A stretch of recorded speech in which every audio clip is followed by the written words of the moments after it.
What did it mean when German engineers, men who had spent years pushing the limits of armored design, stood around a captured American Sherman and quietly admitted they had never managed to build reliability like this? Why did a tank so often mocked in popular memory command the respect of the very adversaries who spent the war trying to destroy it? And what does the story of that reluctant admiration reveal about the brutal grinding reality of mechanized warfare, not in theory, but on the frozen roads, muddy tracks, and burning fields where these machines either proved themselves or left their crews stranded? Subscribe to the channel and unravel the forgotten stories and secrets of World War II, and let us begin. It begins in the winter of 1943, when the war on the Eastern Front was twisting into a scale that few in the German High Command had anticipated. The Wehrmacht needed answers. Their tanks, elegant, powerful, deadly on paper, were breaking down in numbers that threatened entire operations. Engines froze, transmissions seized, road wheels sheared off after only a few days of hard movement. Reports from the front were unambiguous. The machines were killing themselves faster than the Red Army could. It was during this time, as the German logistics apparatus strained under a war it had not been designed to sustain, that the Wehrmacht obtained one of its most valuable prizes. An intact M4 Sherman, captured somewhere east of the Dnieper, abandoned only because its crew had run out of fuel. The tank was towed back behind the lines. And this is where our story truly begins. In a small test facility where German engineers gathered around the unfamiliar shape of an American machine and prepared to pull it apart bolt by bolt to learn why it kept showing up everywhere the Allies fought. They began with the exterior, walking the hull slowly, taking notes on armor slope, glacis welds, the thickness of the turret walls. They had seen Shermans destroyed on the battlefield, of course. Burned out husks littered every front, but this one was intact, its olive paint faded under the pale sun. Its tracks still packed with mud from a battlefield the Wehrmacht was desperately trying to hold. Some later accounts claim the engineers were unimpressed at first glance. The armor was not exceptional. The gun lacked the punch of a long-barreled Panzer IV or Panther, and its silhouette was tall enough to draw criticism, even from men accustomed to the high profile of early German designs. Yet even in these first steps, there was something different. Everything fit together with a clean, simple logic. Nothing looked fragile, nothing seemed exotic. It was a machine built not for ideal conditions, but for real ones, the kind where frostbitten crews worked with numb hands and maintenance depots were a luxury, not an expectation. And as the engineers circled the tank, they began to understand why so many American units spoke of their Shermans the way infantrymen speak of boots or rations, not as a masterpiece but as something that simply got them where they needed to go. The engineers opened the engine deck next, revealing the Continental R975, a radial engine adapted from aviation use. Rugged, compact, with the kind of reliability the U.S. industrial base learned to mass-produce long before the war began. German designers prided themselves on precision engineering, and for good reason. The Maybach engines powering their Panzers were meticulously crafted, finely tuned, and temperamental. They demanded clean fuel, skilled hands, and predictable environments. The R975 asked for none of that. It was overbuilt, overstressed, and forgiving. The German team recognized immediately that this was not an engine designed for a showroom. It was an engine designed for conscript mechanics, mud-clogged filters, and long supply lines stretching across continents. One later report from the Battlefield Intelligence Branch noted that what impressed them most was not the power but the accessibility, how every component could be reached without contortion, how the engine could be swapped out in far less time than their own vehicles. The engineers, many of whom had spent years fighting battles against their own machinery, understood the implications with a sinking clarity. A tank that ran was always deadlier than a tank that didn't, no matter what gun it carried. They moved next to the suspension. The Sherman's vertical volute spring system, to German eyes, it looked crude. The Panther's interleaved road wheels were elegant, distributing weight across a broad surface, theoretically improving handling and providing smoother movement over terrain. But theory had long since surrendered to reality on the Eastern Front, where mud froze into armor-hard ridges and thawed into axle-sucking swamps. The Panther's suspension, a marvel in the factory, was a nightmare in the field. The Shermans, in contrast, looked like something copied from agricultural machinery, simple, durable, and astonishingly forgiving. A German mechanic could look at it and know instantly that damage could be repaired with minimal tools. And when the engineers rolled the tank across a test field, churned earth, frozen grooves, gravel, and brush, the Sherman moved with a steadiness that surprised them. Not graceful, not quiet, but dependable. Every bounce felt controlled, every shift predictable. It was the kind of behavior that tank crews trusted with their lives, because predictability meant survivability when shells started falling and vision narrowed to the world through a small rectangle of reinforced glass. Only later did they inspect the interior. German tanks were designed as weapons first, machines second. The crew spaces reflected that. Tight, confined, efficient, but claustrophobic.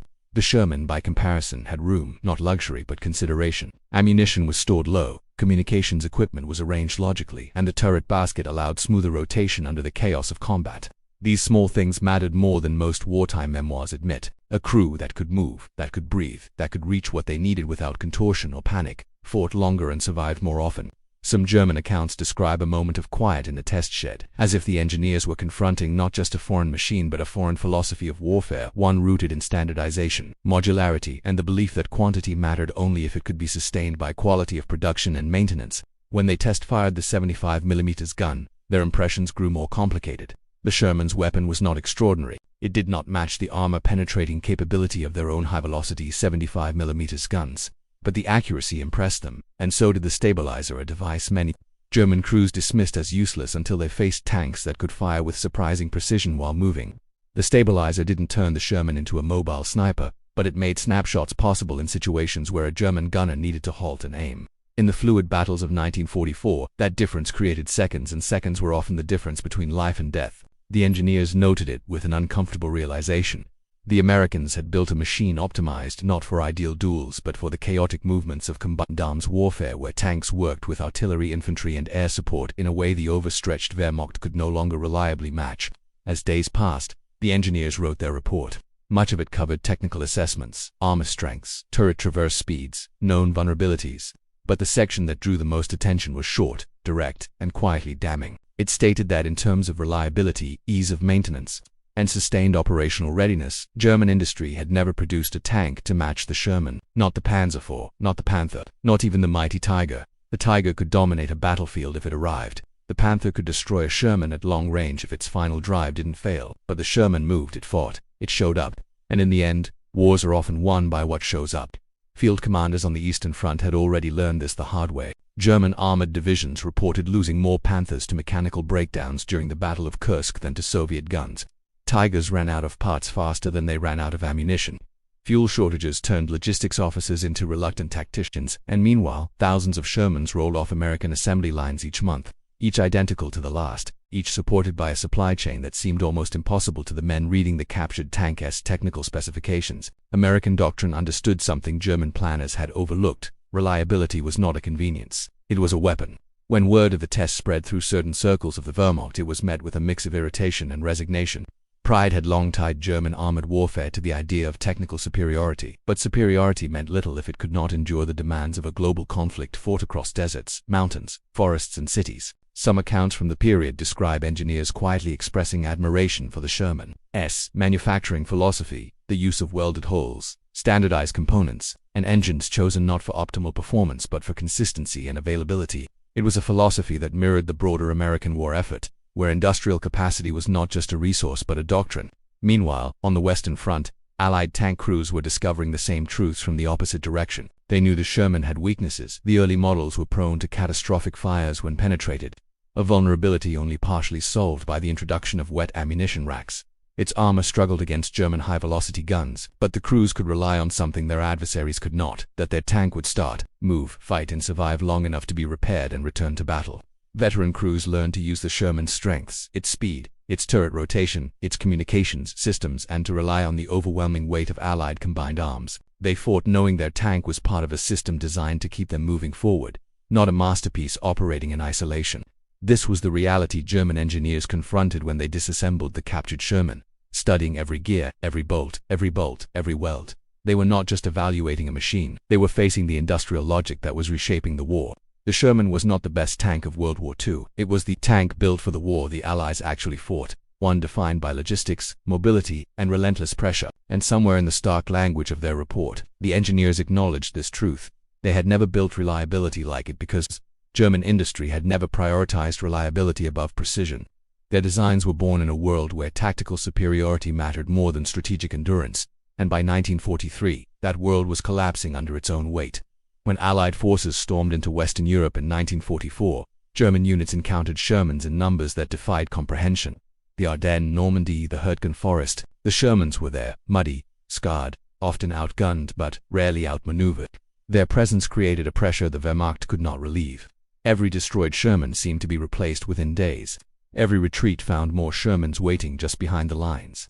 German commanders repeatedly emphasized the same point in their reports. The tactical superiority of a Panther or Tiger meant little when surrounded by a system built to maintain momentum.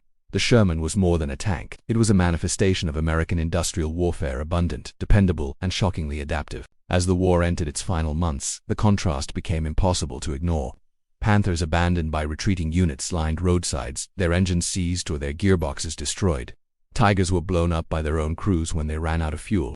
Meanwhile, Shermans rolled across the Rhine, pushing eastward with a steadiness that belied the chaos of the collapsing Third Reich. And somewhere in the back rooms of military archives, the German engineers' report on the captured Sherman sat as a quiet acknowledgement of what had gone wrong. Not a failure of design, but a failure to understand what kind of war they were truly fighting. After the war, historians sifted through countless documents in the archives of the United States, Britain, and Germany, piecing together the technological and operational realities behind the myths. Many noted how the Sherman's reputation had suffered in popular memory, overshadowed by the dramatic silhouettes of the Panther and Tiger.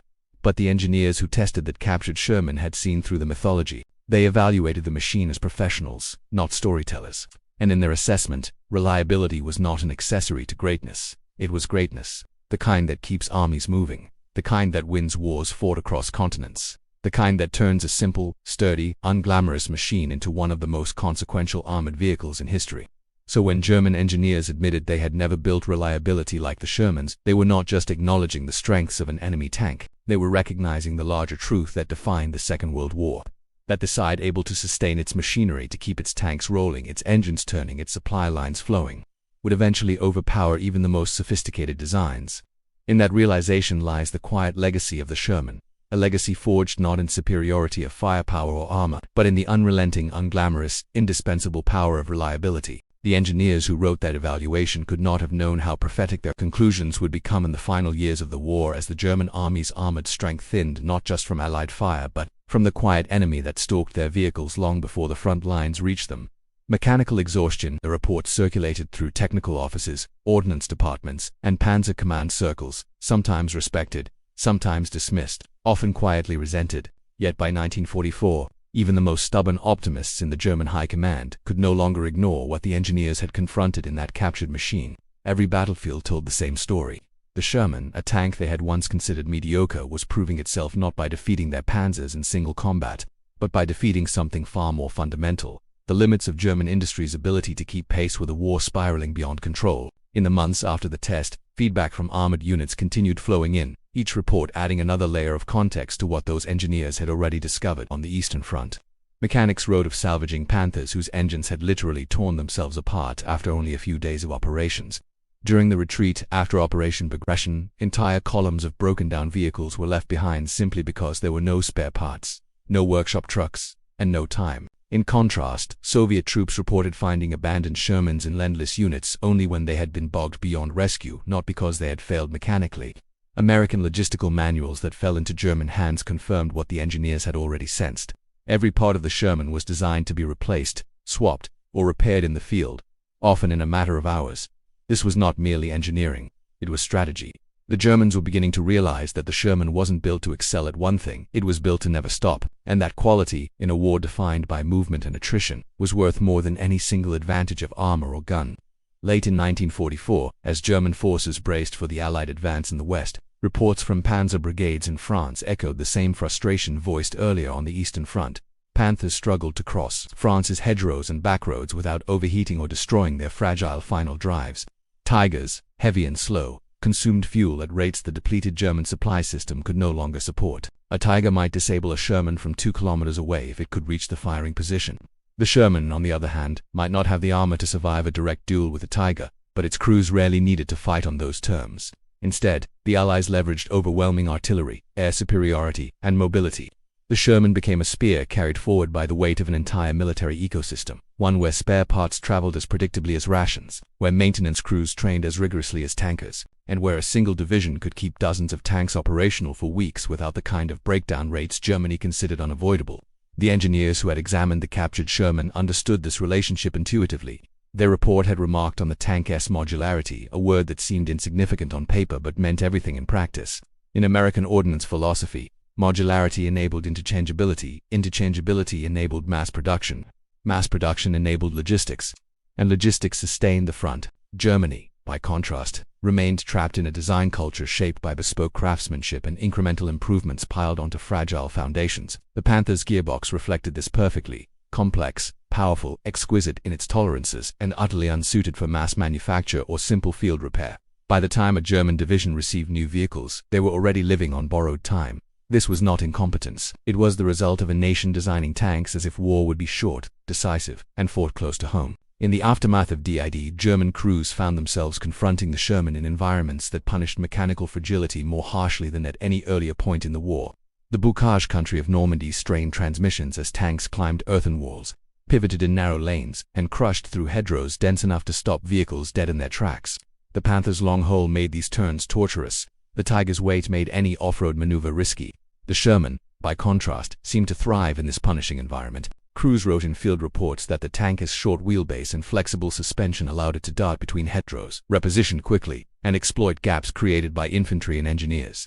German commanders noted grimly that Shermans appeared in places where they believed no tank could move. Not because the Sherman was lighter than theirs, though it often was, but because it was built to endure rough handling and constant movement. The engineer's report, though limited in distribution, gained new relevance as the Ardennes offensive unfolded in December 1944. The Battle of the Bulge, Hitler's last major gamble, was deeply dependent on German armor making rapid progress across the snow-covered forests and narrow roads of Belgium and Luxembourg.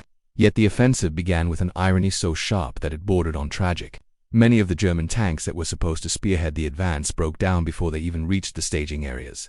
Panther and Tiger crews struggled to keep engines warm in sub-zero conditions, and more than a few vehicles were abandoned in the opening days simply because they refused to start. Meanwhile, American units that had been caught off guard, poorly supplied, and battered by the initial assault found their Shermans continuing to function despite cold that froze lubricants and turned gasoline into sludge. It was not uncommon for an American tank battalion to be at 70 to 80% operational strength after a week of intense fighting and sub-zero temperatures, numbers German units could only dream of.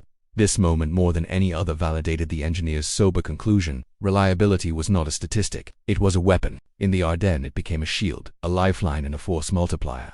German tankers later wrote that the frustration of facing Sherman after Sherman seemingly endless, frustratingly persistent, became more demoralizing than air attacks or artillery barrages. For every Panther that made it to the front line, there were two limping behind with mechanical failures or no fuel. The Sherman, meanwhile, kept coming, dragging supply sleds, towing anti-tank guns, and pushing infantry forward through the snow. It was a machine built not just to survive the battlefield, but to create the conditions in which an army could keep fighting even under catastrophic pressure.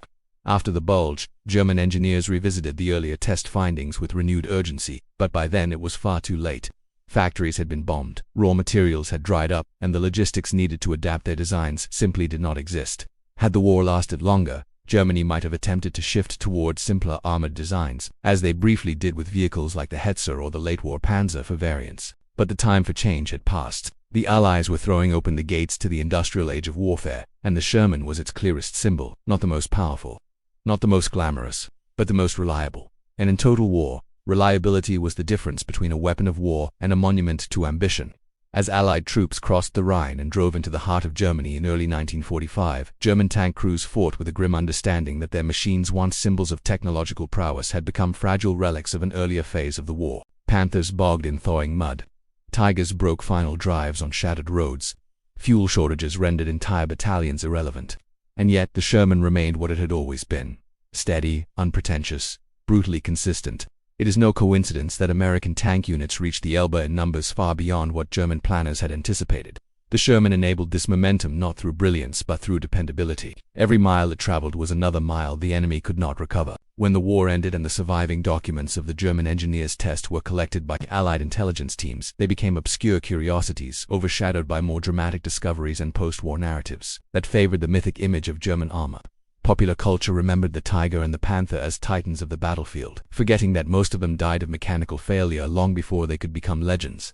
The Sherman, meanwhile, carried the burden of its flaws into the public imagination while leaving its triumphs to the footnotes of military history. Yet those engineers had grasped something essential that history often forgets: that complexity is not synonymous with superiority, and that a war is not won by the tank with the longest gun, but by the tank that lives long enough to fire it.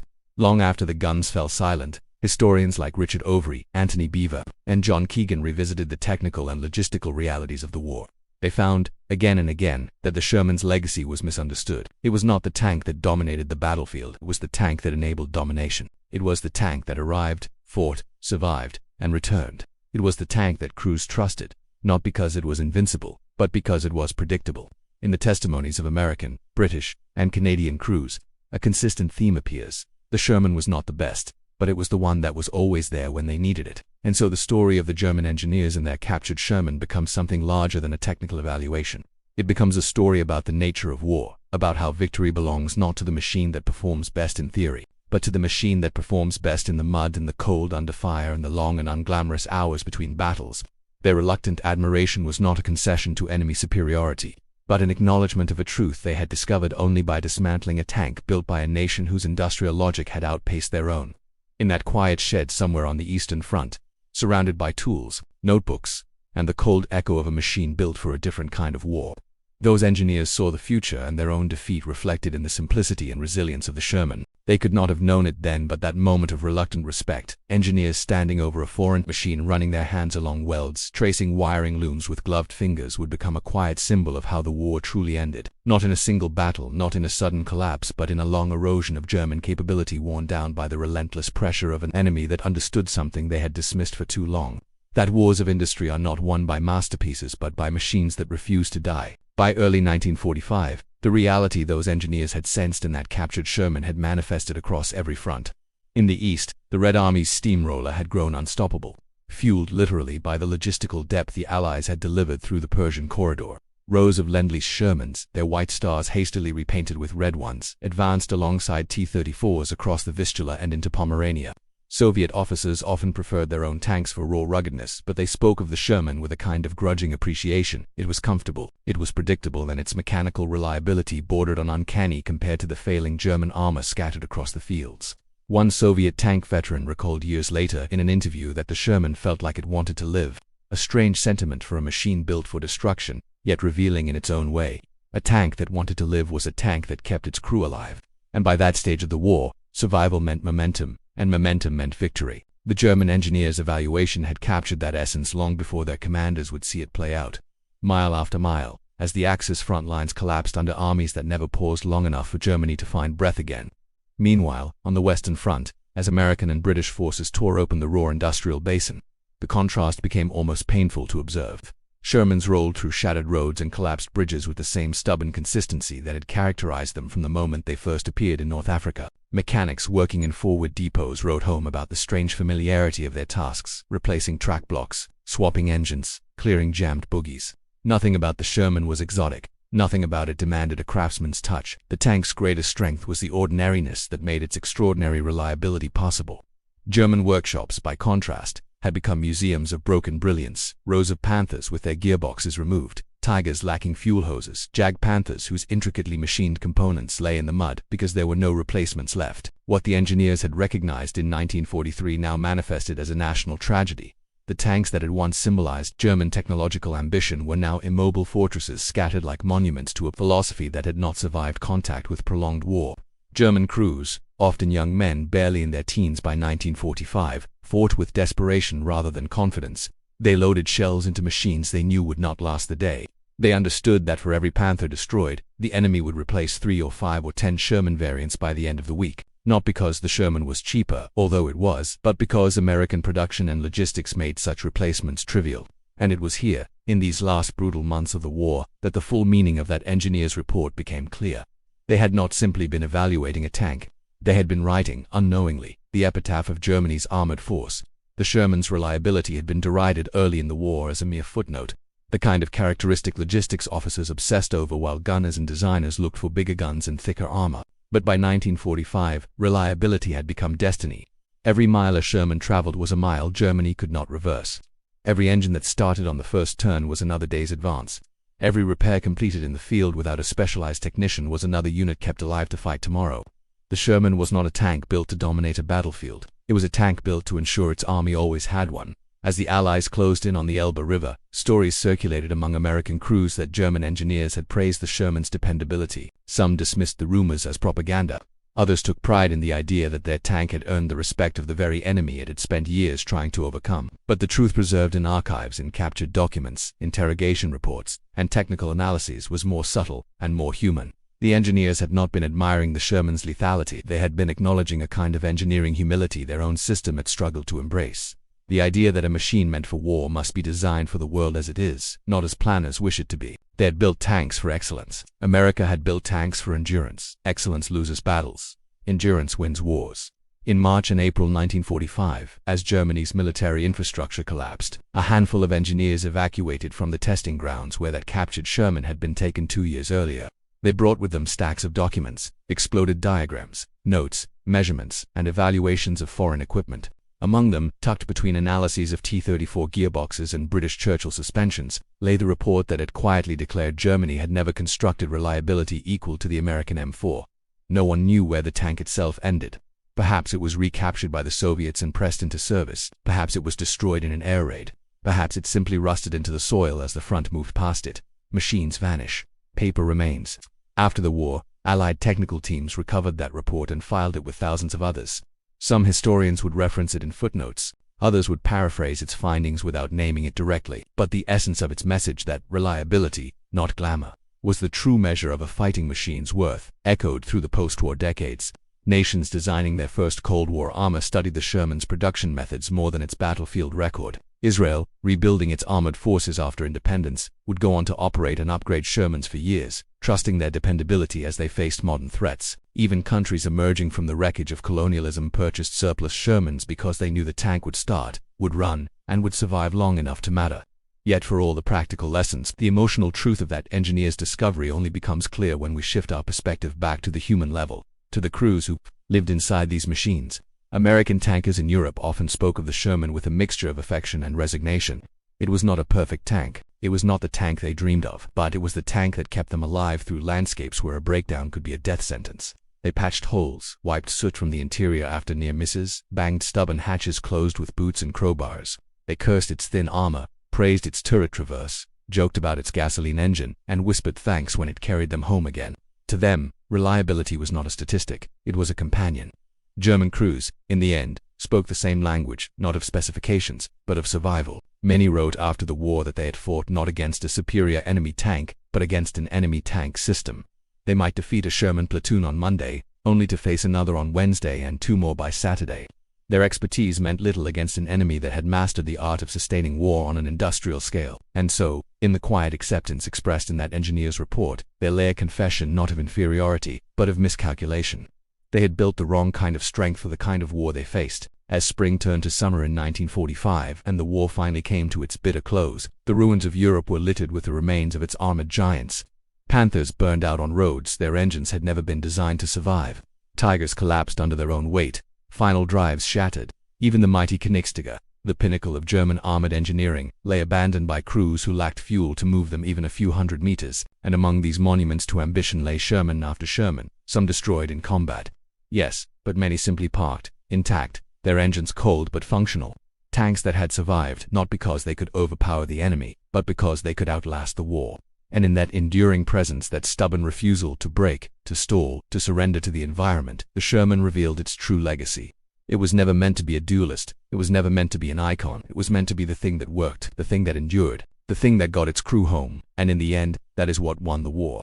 The engineer's report, preserved in archives and remembered only in fragments, stands today as one of the most quietly honest documents produced during the conflict.